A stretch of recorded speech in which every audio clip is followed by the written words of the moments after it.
are with Rob Walters, president of the Niagara Falls Curling Club. Can you tell us, Rob, what is curling? Oh, that's a good question. Curling is, I guess, probably billiards on ice. So if you know how to play pool, think about playing it on ice. So if you look down, you can see the sheet. You have to get what we call the rock instead of a ball. You've got to get this down to the far end. We call this the house. And you want to get it as close as possible to the middle to score a point. And the way you do that is by throwing, and then you use brooms to make the rock go farther. Okay, can you tell us about the current demographics of the club membership? Sure, we have about 250 members. Of that, the majority would be over the age of 40, with a significant amount of our members that curl in the day would be over 60.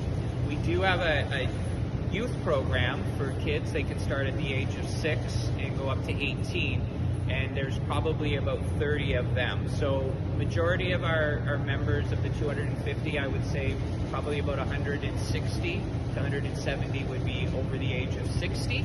And what we're really looking for as Niagara region gets younger, we have more individuals coming in, different ethnic background. We really want to make this a young person's game. That's something that they're doing in the United States, where the demographic of someone who's curling is much younger. And we want to get people that are in their 20s and 30s and 40s to come out and play, whether it's during the day, at night, or on the weekends. Okay, can you tell us a little about the history of curling? Curling started in Scotland, and they actually started playing on frozen lakes. And then over time, it has come indoors. You play in an arena. It's in a controlled setting. And the predominant number of people that curl in the world are Canadians or curl in Canada. However, we've seen over the last probably 15 years that there has become more of an international flavor. So we see a significant amount of Americans, Europeans, of course, Scottish. But even this year, second place in the world for the women's was from South Korea. We have China playing, and this year for the first time at the World Championships, Turkey. So it is becoming more known in the world, and what we really want to do in Canada is to welcome new Canadians, students, individuals that want to try this sport. And the really neat thing about curling is you're put on a team with 3 other players, and you play against a team of 4.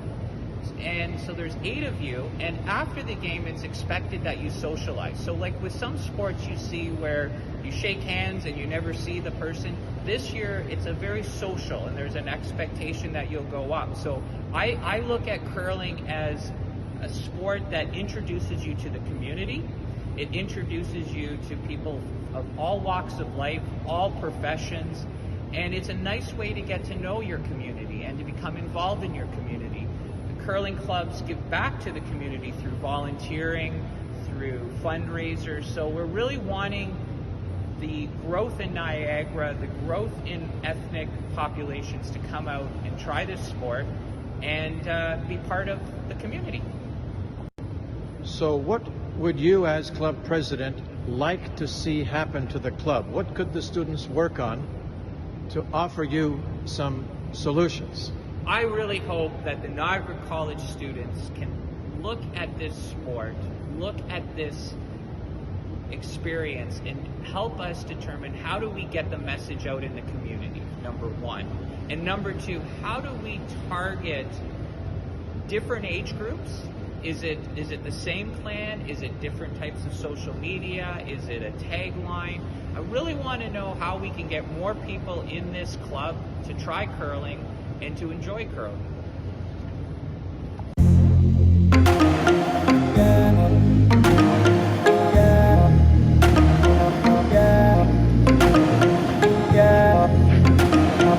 Yeah.